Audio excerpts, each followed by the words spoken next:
Oh my goodness, this episode, so good. We're joined by financial therapist Rachel Duncan, who invites us into the messy, emotional, deeply personal world of money shame, art therapy, and self-worth, all in one place. We talk about why budgeting isn't where the work begins, how abundance can get weaponized, and what it means to regulate your nervous system before you even open your bank app. Trust me, this one will land in your soul.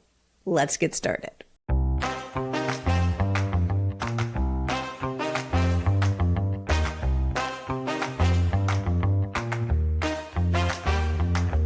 Hi there. Welcome to the Empowered and Embodied Show. I'm Kim Romain. And I'm Louise Neal. We're two transformational coaches who are also fellow travelers on the path of growth and self-discovery. And we're inviting you along for the ride. That's right. We're right here in the trenches with you, navigating the ups and downs of life. And each week we'll be sharing our own experiences, bringing you conversations with amazing guests, and exploring insights and strategies that have helped us find more clarity, confidence, and ease in our lives. And trust us, we do not have it all figured out. We're learning and growing right alongside you. So if you're ready to rise above the chaos, doubt, and confusion that sometimes life throws our way and step into a more empowered and embodied version of yourself, then you're in the right place. Let's get started.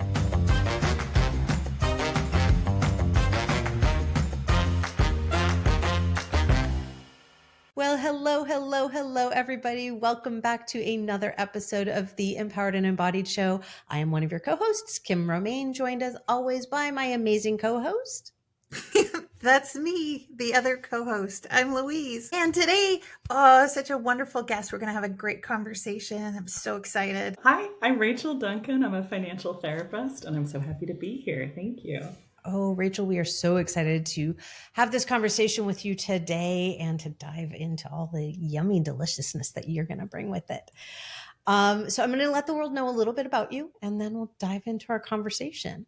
So Rachel Duncan is, as she said, a financial therapist and art therapist, so both financial and art therapy, and founded the Money Healing Club with a revolutionary vision, creating a soft landing spot in the often harsh world of personal finance. While conventional financial education barks on about willpower and accountability, Rachel embraces the radical notion that we learn best where we feel safe, welcomed, and permitted to both struggle and grow. Oh, I felt that to my core. Ooh. Rachel has a unique blend of practical money guidance illuminated by creative insights from her art therapy background, creating a transformative space where financial healing happens through creativity, education, community, and compassion. Rachel also hosts the very wonderful Money Healing Club podcast, a place to talk about the things we don't say when we talk about money. Rachel, again, welcome. And I know we're going to get into all the juicy bits of like this blending of art therapy and financial therapy and what it all means and how we start to talk about money in a way that can feel okay to us. But I would love to start the conversation from a place that doesn't feel all juicy and good. I would actually like to talk about this place of shame that comes from money. Like with so much of us walk around feeling shame because of our relationship with money or because we don't understand money or because we don't have enough money or we're not, whatever. So I'd love to just open it up from that place because I know we're going to get into all the juicy, delicious, yummy, nom yum. Well, shame is plenty juicy. Like, let's start there. And it's the number one word. Sometimes I'll start my workshops. What's the number one word people associate with money, at least in my work? And it is shame. And, it really comes to, am I supposed to know how to do this? Right? That's the question. And, we have this double whammy that like, we're not supposed to talk about money. It's like assumed that we're supposed to know. But we don't have personal finance education, baked into the school system. We're not supposed to talk about it at parties, but we're just supposed to figure it out on our own. And if you need help, like, is there something wrong with you? And then it's all emotional and it's weird and deep. And then you look around and everyone looks like, quote unquote, looks like they have it together. And because you do too, like we all look like we have it together. And so often what I think takes us to a place of needing some real help, or this feeling really emotional, is that my outsides don't match my insides. And we think that everyone else has it figured out. So that is this sort of this place of financial therapy, which is a small but growing niche of mental health services, can bridge that gap of like, yeah, there could have been some personal finance education that you missed, and that's understandable because we're not allowed to talk about this thing. And there's a learning part, but really more importantly, there is an emotional component of how do you think of yourself as a person with money, right? A lot of folks say, "Oh, I'm bad with money," and my first question is, "Who told you that? You got that from somewhere." And I'm sorry that you got that from somewhere, but this is a pretty learnable thing. It's actually not that complicated. I mean, there are complicated aspects of money, but basic personal finance, we're talking first grade level of math here. So, and I'm not saying that if you don't feel good with money that you're by any way deficient. It just means you have not been allowed the conversations. And it's a real tragedy in our society that we've not been allowed to talk about it, to share it with our friends, to talk about it within families. So that is the place where I receive people, is in this really shame saturated state. Yeah. Why don't we talk about it? Yeah. Why don't we talk about it? I know. Well, I mean, I've got my ideas if you want to talk about white patriarchy. There. White patriarchy doesn't want us to talk about it, right? And I mean, it'd be interesting. Someone should do like a deep dive in the history about. It's also very particular cultural, I think, to North America. My husband is from Ukraine, and it's much more. Oh, what's your work? Oh, I'm a developer. Oh, what's your salary? Blah blah blah. Like that's actually in other parts of the world. It's more open to talk about personal finance, and it's very cultural. So here, I'm in the United States. You both are in Canada. I do think there's a cultural thing led by white patriarchy that we, the little people aren't supposed to talk about it because then they would know how effed up the system is my feeling. Yeah, there's a lot of like keeping up with the Joneses that happens, right? Really deeply with money. And we put out this either by design or by purpose, for protection, really, of like, this is where I'm at. And you're right, it doesn't often match. Yeah. All roads lead to safety, and we as a species are safe when we're in a group. And so we will pretty much do anything to belong. Whether it's dressing like your friends, having the same types of cars and houses as your friends, it's all, if we think about like the biology of it, is we are so wired to belong.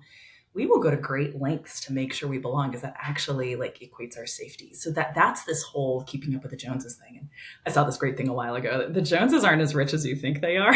Is the other thing. It's just like, because you're someone else's Joneses. You absolutely are. We all are, right? And so we're all like looking up and trying to level up to this like imaginary, arbitrary standard. But really it comes from, I want to belong. I want to be safe. Yeah. Well, that place of belonging and fitting in. And I know, Louise, we've talked a lot about that.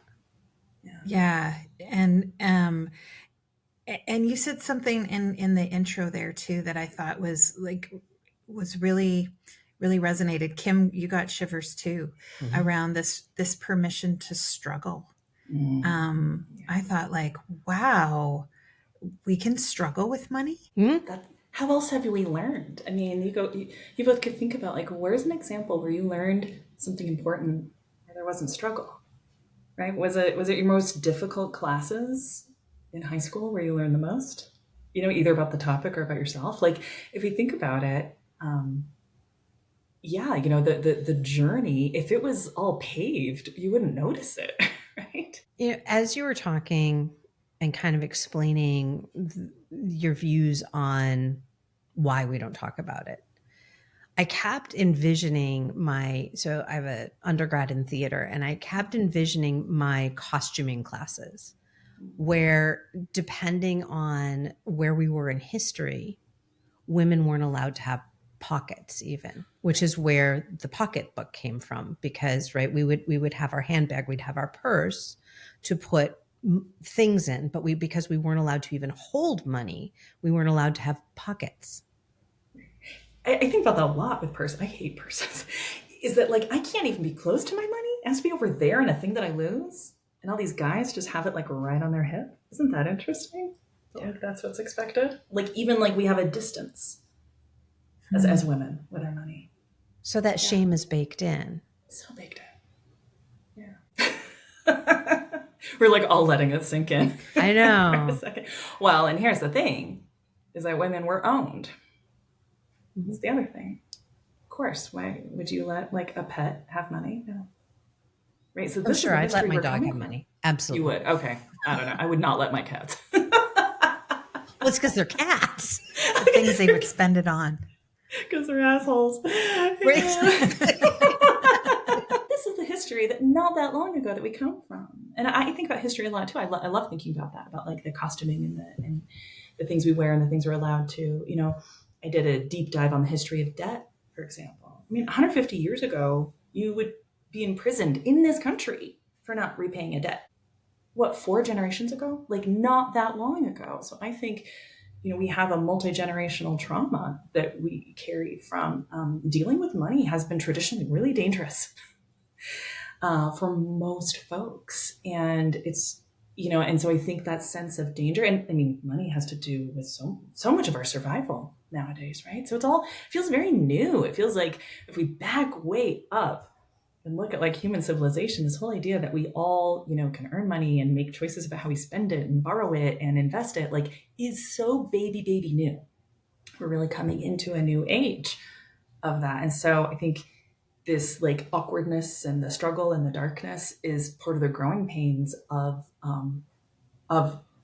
us needing to now interact with something that has traditionally been like really, really dangerous to do that. And man, is it painful. Like it feels really painful. Yeah. And do you think the pain, I mean, I think the pain is because we're expected to deal with it on our own, right? The shame part adds to the painfulness, right? I have to just sit here on my own, second guess things, go into like a doom spiral, you know, about it, worried I'm going to be judged.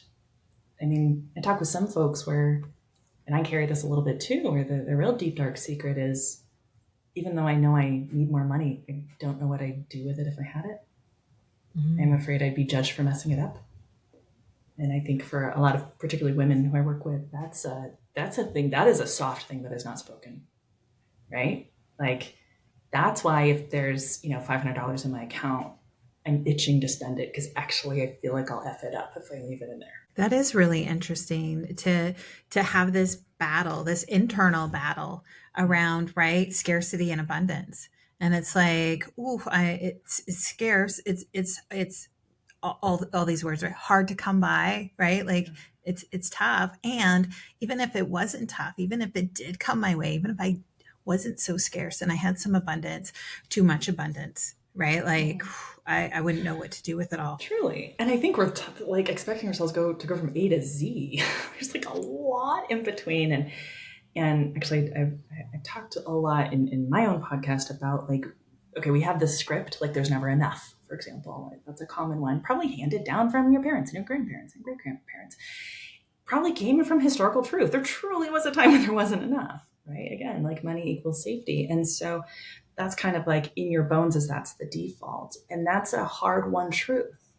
It really has to do with survival, right? When you know there isn't enough, then you got to get creative about how you're going to get your needs met and your next meal and your, you know, stay safe. So that's a truth. But then it's sort of like the historical reality then becomes identity, right? There's never enough and there never will be, or we are people who never have enough. So it's this like really unfortunate game of telephone where now it's like become part of the identity and sometimes self-fulfilling prophecy.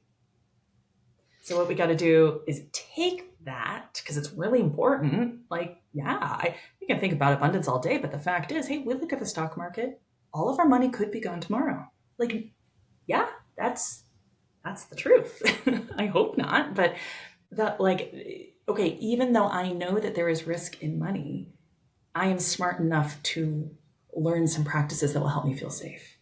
Or I will, you know, safeguard myself in X, Y, and Z ways, right? This is how we're speaking to and rewriting these inherited scripts that came from like reality, like historical hardship, and turn it into a thing that is more flexible and current for today. And I have this little hang up about the word abundance, y'all. I don't know. I don't know. How does that word strike you? I mean, I don't know. I think there's a lot there. I think it means really different things to different people. I'm wondering, Louise, you brought up the word abundance. What does that mean to you? For me, it's actually just a mindset. It has nothing to do with the dollars or cents that are in my pocket or my purse. It has to do with how I see and how I feel about what's currently going on. I strongly believe money is called currency for a reason, and that it flows. And so, yeah, to me, abundance is just an opening of that current that runs through me. Scarcity is a dam that comes down and says it has to stop for all kinds of reasons, right? But for me, that's what those two words mean, is really more like a flow versus a pinch point or a bottleneck. Yeah. Totally. Possibility. Yeah. Yeah. Flexibility, Yeah. possibility, all of those things. Yeah. Yeah. Kim, I'm Kim, wondering how about what you? that, what does that word mean? So it's interesting because abundance to me is also used not in the same way, but in the same way as resilience is. It is used as this is something that you should know and you should embody, right? You should already have the ability to feel abundant. And so I feel like in that way, it has been weaponized, right? You should, good for you, you're resilient. That's been weaponized. So abundance, when we again we're not receiving abundance from the outside. We're experiencing abundance as a vibrational alignment, Like an internal state. internal state of abundance. So to me, abundance doesn't show up. Yes, I can have an abundance of stuff and an abundance of money. That is a descriptor, though. When I am experiencing abundance, it is an internal feeling, much like gratitude and love. It vibrates at that same level, but it's not about manifesting abundance. Like I'm sure I have, and I do have my own thoughts on manifesting. Manifesting doesn't come without action, right? Yeah. But I feel like it has become one of those things that in our vernacular, in our soundbite mindset coaching world, has become something that has become weaponized, right? Yeah. Like just sit around and think about abundance and you shall have it. It's like, no, come on, stop it. Yeah. And I love it. And I think you both have like your own flavor on that word. And I think it is important to like, hey, am I limiting myself? Do I have a family script where I'm like, oh, I'll only make this much? And I think it's like important to be like, there's possibility, like there is possibility to earn more or to, change some of my money practices. And I think some of my hang up is it's just not specific enough. Because when we're talking, money is both energetic and incredibly concrete. So like, when someone says that it says, oh, I want to have an abundance mindset. It's like, do you have a specific income goal? Right? When it comes to money, like that's the thing is that money doesn't understand this word just abundance. What does that mean? You want more of me? Well, how much more? Give me specifics. Yeah, exactly. How are you going to take that action? Like that's what money wants from us. I think money wants some specific containers because it's like, what are you asking for? And sometimes I think when we say abundance, that is code for like, I want to have so much money, I don't have to worry about money. And I can understand that hope a lot. Of course, I want everyone to like be safe. But what's interesting is the more money you have, like actually the more you end up thinking about money. So like, I want to have so much money that I can just spend whatever I want is, I think also a dangerous road to go down. And so sometimes I just kind of like, I like to peel back the layers a little bit about like, what does an abundance mindset mean to you? Because I think it means like an abundant lifestyle, which kind of has a Pinterest look. And so I kind of question that. But I think you're right. When we talk about abundance on the outside, right? It's the vacations and the clothing and the cars. I don't find that to be an abundance mindset. It's so exterior, like you both pointed out. So it depends who's saying it and where they're getting that from. And I find it just not specific enough to then be able to take some action. What that word, that state means for you. Yeah. Again, manifestation comes with action. It's not just putting things on your Pinterest board or creating a vision board. Now, I love vision boards, but the reason I love vision boards is it gives me a visual to viscerally respond to. There we go. I got those words all out. Yeah. Oh, totally. Oh, yeah. I mean, in my art therapy background, absolutely. And there's some subconscious stuff that works. Like, you do it because it works too. There's a very practical nature. Like it does work. Yeah, because it's opening up possibilities, right? There are things that I want. I am not as stuck as I might think I am. And not to like disregard the institutional barriers that folks have. That's very, very real. We also want to make sure we're not like saying it's like bootstraps or it's all up to you, because this is also really about community care, right? Because the other thing is like, okay, you have your own vision board. Who is supporting you in your vision board? Can we have a shared vision board? Can it be seen by many people instead of, in your own little closet? Because this is all of this stuff. I think money is really needs community action. Again, back to this like isolation thing. I think we're really limited if we try to do this all isolated. There's the first step of financial activism is starting to talk about money. Us right now, the three of us are financial activists. We're starting to talk about money and the thing that we're not supposed to do. Well, that's like, I mean, again, Louise, all the work that you're doing around menopause in the workplace, right? You're talking about something that we're not allowed to talk about. Yeah. Right? I'm talking about self and individualism. Yeah. We're not allowed to talk about ourselves. We're all team oriented. Now, I'm not saying teams aren't important. Teams are important. Communities are important. Absolutely. But if you don't have self as you go into them, then what do you have? And we've been so externally focused in all of these areas that we don't get an opportunity to have the conversations so we can figure out, right? How does money impact me? How does time impact me? How does my menopause impact me? How do I impact me? Right.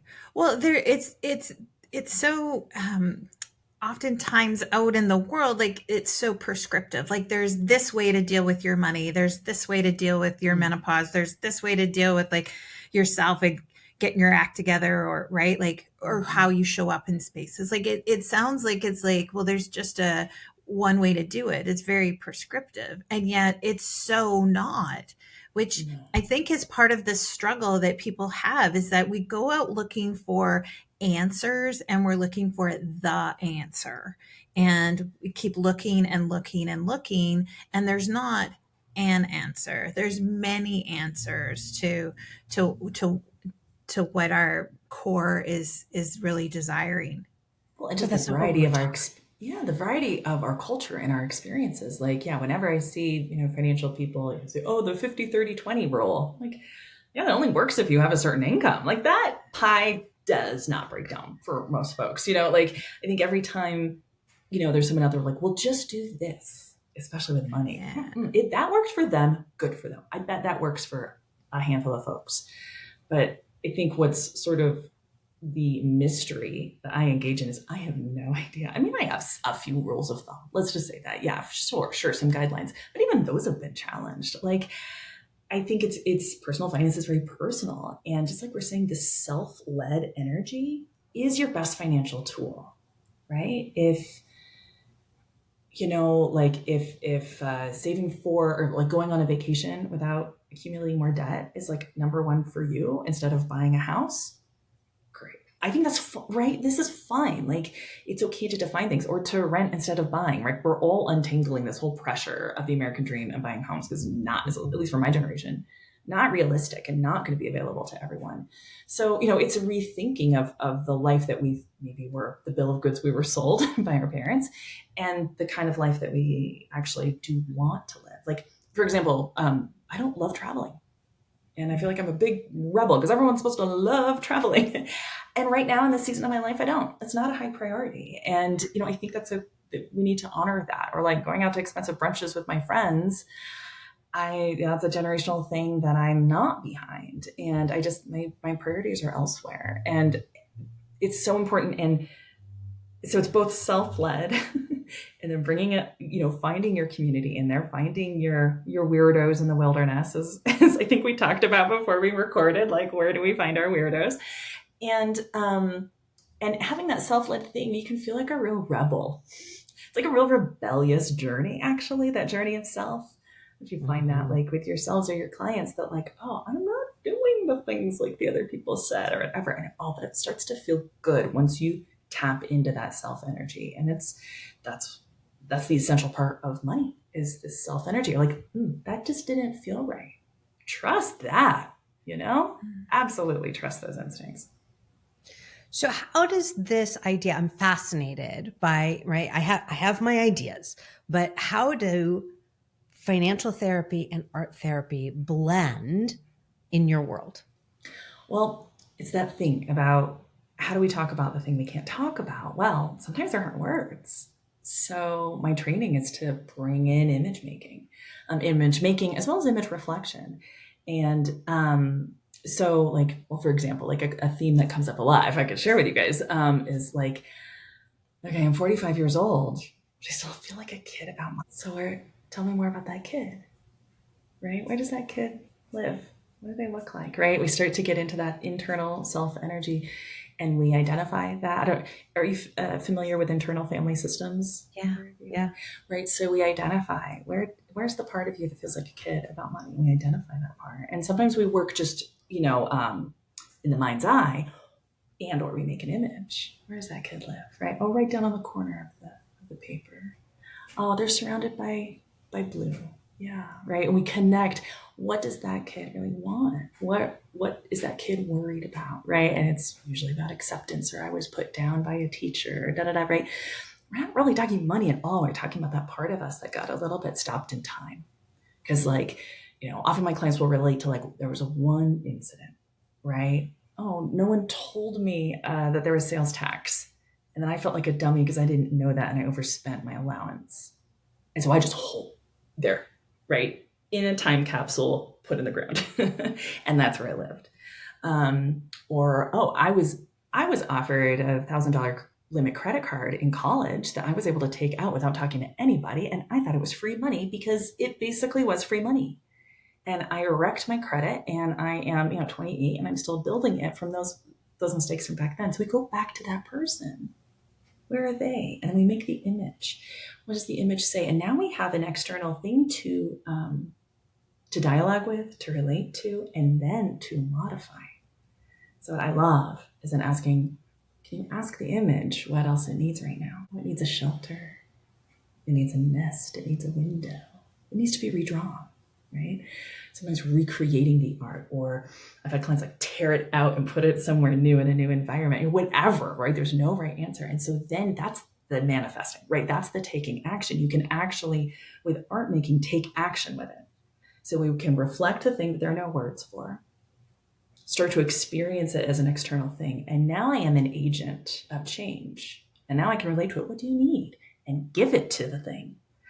How does that thing feel getting its needs met? ...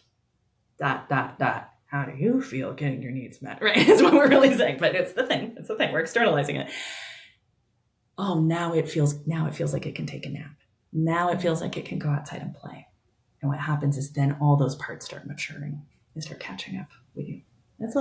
Sometimes it's a very fast process. Sometimes it's a slow process. It tends to be emotional. I let people know. Make sure you have some time afterwards to process, because image making is like that. But we're tapping into the right side of the brain in this, where personal finance usually only talks to the left side of the brain. But there's so much the right side of our brain is actually holding on to. That's when we say, I have a money block. That's the right side of the brain being like, I feel trauma here. Why? Don't do that. And so there's no amount of apps or spreadsheets that's going to get that side of your brain to catch up, because it is like danger, danger, danger, danger. And you're not going to do anything with money if you're in fight or flight mode, or you're going to make decisions that really, hurt you. So that's kind of, it's this externalizing and then working with process. And the growth happens quick, usually very quick. It's lots of tears usually. It's a lot. It's a cathartic experience, but that's how I tend to work with folks visually. I hear so much of the somatic processing through that as well, where, right, one of the things that I love doing is take that object, right, whether it's a found object or a made object, this drawing, and bring it close to you. How does that feel? Put it further away from you. How does that feel? Do you want to tear it up? Do you want to ball it up? Do you want to hide it? Right? What are those things that you can do just with that drawing? In your physical space, right? And in art therapy, we say that the art is an extension of the body. Mm-hmm. So you treat it with all the consent and reverence that you would with your body.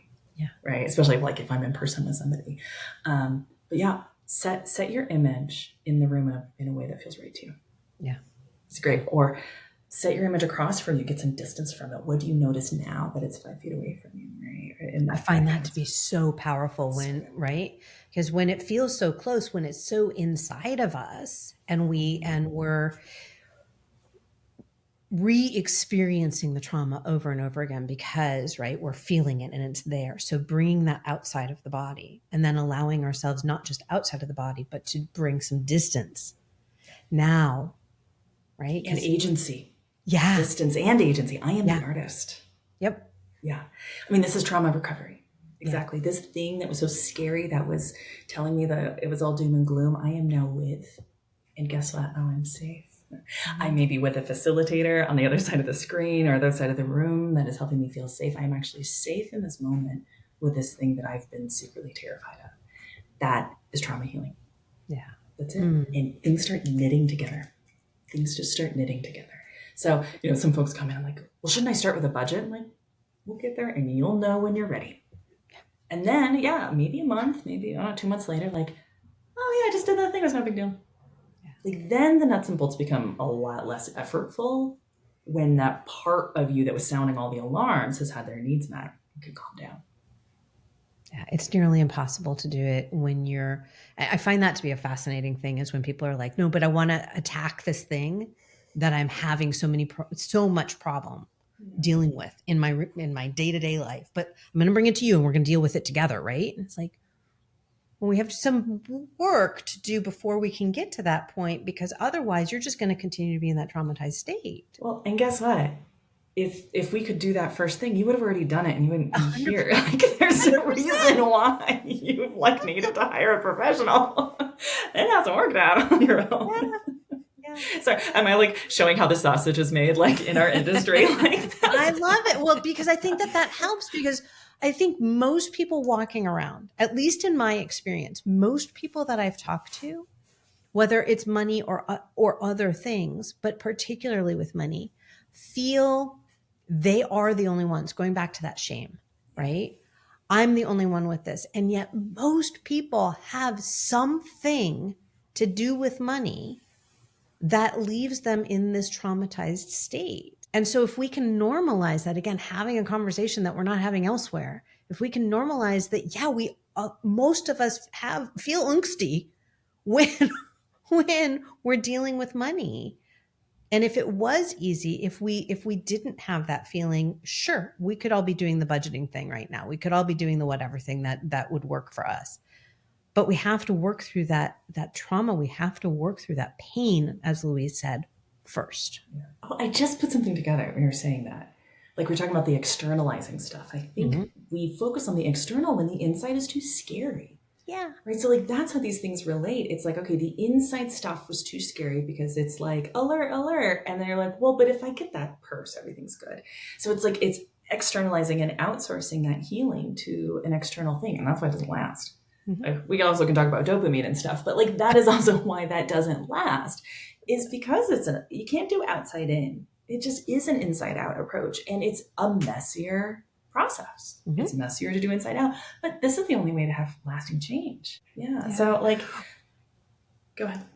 No, fascinating conversation, because it's like we're trying to solve a math problem, right? Personal finance is math, right? Like you said, grade 1 math. And so we're trying to solve a math problem and we don't have all of the information on each side of the equal sign, right? We don't have all of those variables. And so we don't know why 1 + 1 is not equaling 2. And it's because, it wasn't a plus sign, right? There's some brackets in there. And then there was a minus, we don't see the whole picture. And we try to we think we have the basic understanding, and we're missing a whole big part of this. Well, and I think if you imagine a kid, it's like a kid sitting down to take a math test who's failed the other math test and has been told they're bad at math and then needs to sit down and do it again. Can you imagine that's the child in all of us? It's a parent, I'm not good at this. The buck just also stops there. You can't sit down and do something well that you have convinced yourself and that others have told you you're not good at. It's no place to start. If you've ever, if you imagine just a child, of course they're going to throw a fit or throw a tantrum or whatever. They're going to get out of there, because they would rather be out of there than be seen as a failure. And so that's, I think, why money avoidance is so common. I would rather just get out of there. I'm just going to avoid it, right? How many folks are like, I honestly haven't even opened my account in months, and I think I'm out overdrafting, and my credit's probably totally tanked, because avoiding it is a regulating choice. Mm-hmm. If I avoid it, then that trigger is not there. It is a regulating choice, right? And we know, of course, that like builds up the other problems by not looking at it. But that's what, when someone says they're, oh, I'm a kind of a failure because I avoid your money, I'm like, no, you were keeping yourself safe, weren't you? Right? It's like so I understandable. love that. So what I love about that is honoring that you have been doing the work from the beginning. You have been working on regulating self prior to diving into all of this other stuff, right? Ignoring, avoiding, pushing it away, whatever, that you are helping yourself. Always. Yeah. And now you're ready to, or you at least feel cognitively ready to approach that. And so how do we begin to approach that from a regulated state? We need to, right, with some titration and stepping in and doing some re-regulating as we go, we have that ability to start to step into doing that other work that feels so scary. Well, and I want to talk about also like the psychology of poverty, is because when our resources are really scarce, our brain literally can only think of survival in the present moment, right? Because that's so much more important than down the road. Is like your body wants to be safe right now. And so when resources are scarce, when life is dangerous, you literally can only think about right now. And so, folks will make money decisions that will make themselves safe right now. You're literally not able to think long term when you have, literal scarcity going on. And so much of like, that's what talks about, of course, politically having basic needs met. But we can't expect ourselves to go through major growth or sit with struggle when our basic needs aren't being met. And then when our basic needs are met, when we can experience more regulation, then you can start to think long term. You literally can't. So I like to help people, like, if we're at zero, first we're learning that maybe talking about money is a little bit okay, right? Or like growing that container just a little bit. And it's like present day stuff. What money choices are happening right now, right? We're doing really right now stuff. And then the timeline gradually gets longer and longer. So I don't begin talking about retirement planning, because we got to kind of get the right now starting to feel okay. Because also folks tend to make like black and white decisions when they're in that fight or flight mode, that triggered mode. So we have to really honor that triggered state, help that calm down, help that get integrated. Then we can start actually having a view of timeline. But you're just not able to do it if you are living to paycheck. That is a heightened nervous system situation when you're living paycheck to paycheck. And we're seeing that even more collectively now with people that belief system is there's less money in the world now than there was a year ago. And the reality is there's still the same amount of money in the world now than there was a year ago. It's the way that money is being externally controlled that makes us contract, I think, makes us contract and feel like, but we don't have access, or we won't have access to money in the future. We could talk about inflation changes that and all that stuff. The economy is kind of this like beast, this amoebic beast, of course. A recession is a literal pulling in. But we can feel it. Can't you feel it? I mean, any of us who are selling our services, we are feeling it, right? Yep. So a recession, like the tide, is a pulling in, and doesn't mean necessarily there's less money. I mean, I think you're right, but it's changing. Yep. And the economy is an ecosystem, and ecosystems go through forest fires. That's one way to think of a recession. It's a kind of a painful but sometimes needed clearing out that is remarkably regular. It's like every 10 years. Yeah. So, I mean, this one might be a little bit close, but like, it's this, not saying this is easy, because this can really devastate a lot of lives, but a lot of ingenuity comes up in recession. So, I mean, that's more like economy wide, but it's not all one thing. It's not all one thing. Well, and I do find it interesting that they're right, going back to that, the nervous system regulation about it. And to me, what I have found helpful and what I am talking about in the groups where I hear this sparking a lot of almost wildfire discussion of, well, do I burn it down? Do I did it? Whatever, right? It's this panic mode of the same amount of money, yes, we are dealing with a recession, and the North American economy staved off the last recession because we collectively, through mindset, said there's not a recession. And so we didn't behave as though there was a recession. That's right. Now we're panicking and we're going into recession because we're responding to it the way that one would expect us to. So I find it to be fascinating that again, from this place of, are we regulated? If we're regulated, our response to our money becomes more regulated. It becomes, Yeah. right? It comes more like it's that externalizing I was talking about with art as well. It's like, okay, money is a thing. There are certain things within your control. Are there some things outside your control, like the market? Yep. Yes. Right. Identify the things that are in your control, and you can focus on that without obsessing. Yep. And it's this relating. We keep, I talk a lot. Heal your relationship with money is very literal. Like, I really think of money as like a thing in the room with you, like a relationship you would cultivate with a friend, and it goes through changes and shifts and things like that. And really the nut of it is that money is a safe thing for you to sit with. It makes sense if there are experiences in your life where you had, helplessness and fear and danger, and money was in the room. Absolutely. That is financial trauma has probably happened to all of us in some form or another. So that's all very normal. But okay, now here I am, present day. What is real? Is this actually a threat, right? It's a little bit of that ground truthing, right? Is there really a bear?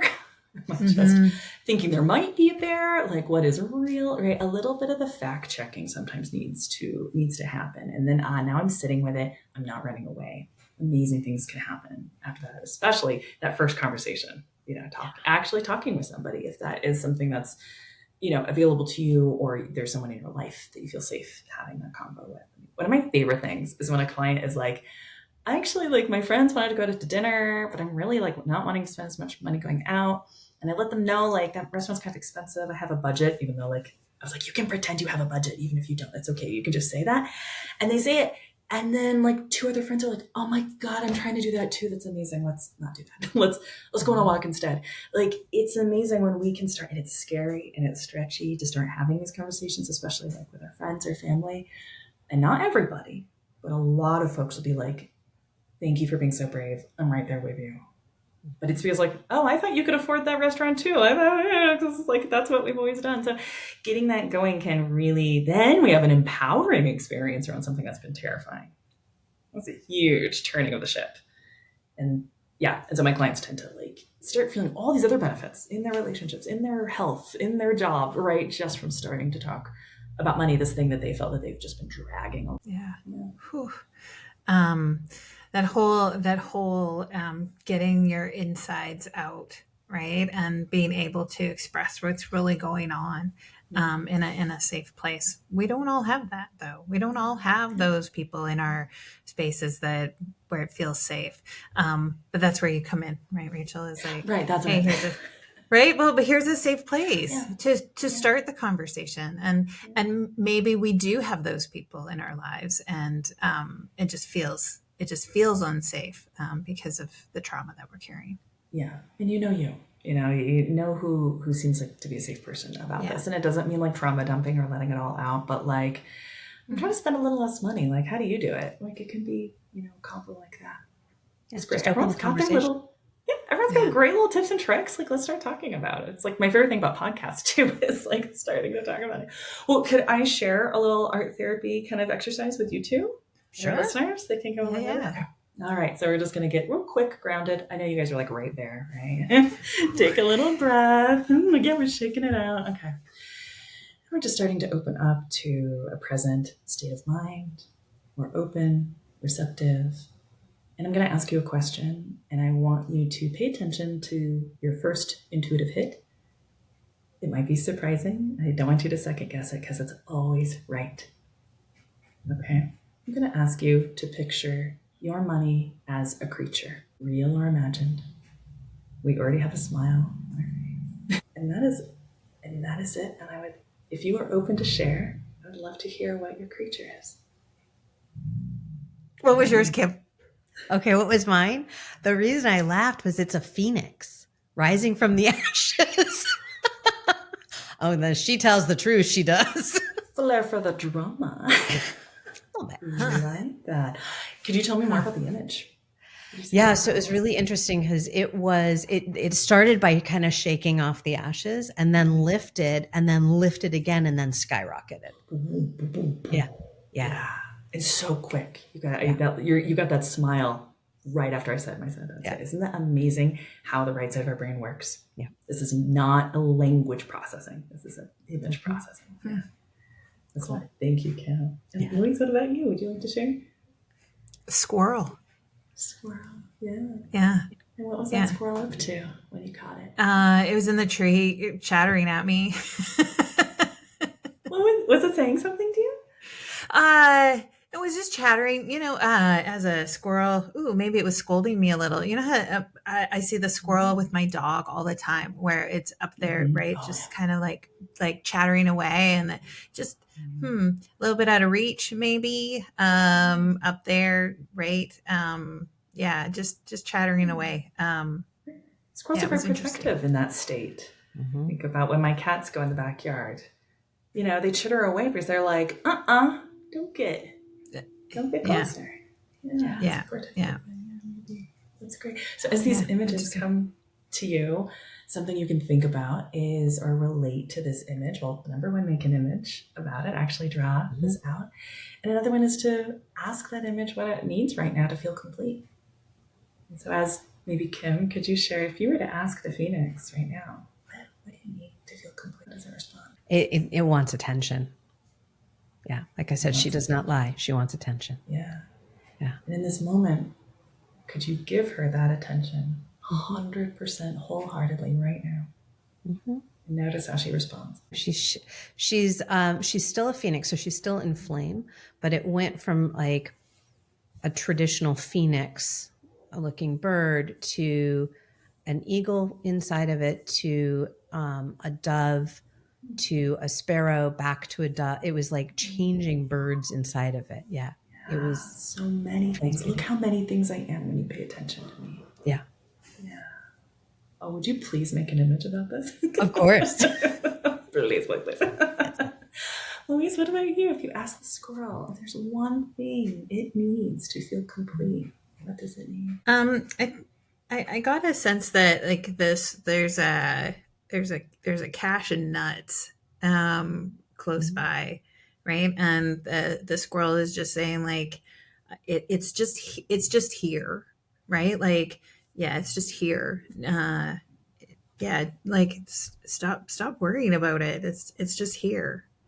That's that little don't worry about it. Yeah. It's like what are you doing? Like, what are you doing down there on the ground? Like, I don't know why you're running around like a chicken with your head cut off. It's like it's just I got the stash. Like, stop. I got the stash, girl. I got the stash. Yeah, I got the stash, girl. Like, what are you doing? It's all up here. I've got it. Yeah. So it's asking you to like center.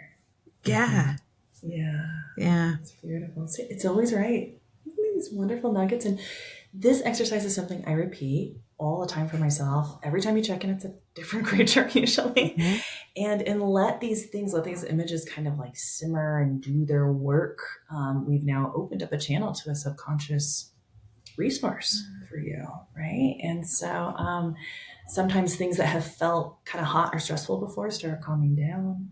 You'll maybe notice those images come up in your walking life, around and pay attention to these symbols. So I just want to offer that to you guys. Thanks for doing that with me. Thank you. I hope our listeners did it along with us, because I hope so too. Oh yeah, write to me. Let me know what your creatures are, or write to you guys. Yeah, please do. Please do. This conversation has been so nourishing on so many levels. There's just I love that there is such a gentle, cool place to enter. Like I'm feeling it like entering a cool pond or a cool, right, some sort of water, to just start entering the connection with money and allowing that water to take away some of the fear. and allow you to also center in yourself and calm yourself in the midst of Yeah, it. that the unknown is okay. Mm-hmm. You got yourself. Yeah. You got yourself. Yeah. We all know more about money than we think we do. Also, yeah. It was wonderful. Thank you for having me. Yeah. Thank you, Rachel, for being here. Can you let our listeners know, like, where can they get more of this juicy talk? Sure. So everything lives on my website, moneyhealingclub.com. I have a podcast. I have a free mindful spending email course everyone is welcome to. And then all of my resources, the club is a monthly membership where I run groups like this. We're very much running art groups, running nuts and bolts stuff. We have a book club. We have accountability circles, all these little things to like help us manage money. And sometimes I run special little groups. I run retreats. So just check out whatever I've got on the website. And I do some stuff on Instagram at Money Healing. Beautiful. Beautiful. Again, thank you for bringing your wisdom into the space and for just a delicious conversation today. Just really thank you. My heart grew as well. I love meeting you all and just that you're just so ready to talk about this and process this. My favorite kind of people. So thank you. Yeah. Thank you, Rachel. Thank you, listener, for joining us today. Thanks for tuning in. Take care, everyone. Bye for now. And that's all for this week's episode of the Empowered and Embodied Show. We hope today's episode has sparked something within you. Remember, we're all on this journey together. If something did resonate with you today, why not share it with a friend who might need to hear it too? You can find us everywhere you listen to podcasts. Don't forget to subscribe so you never miss an episode. And if you're feeling generous, leave a review. Your feedback not only helps others find the show, but also helps us understand what's most valuable to you. Until next time, be kind to yourself, stay curious, and remember, we're walking right alongside you. Thanks for being part of our community.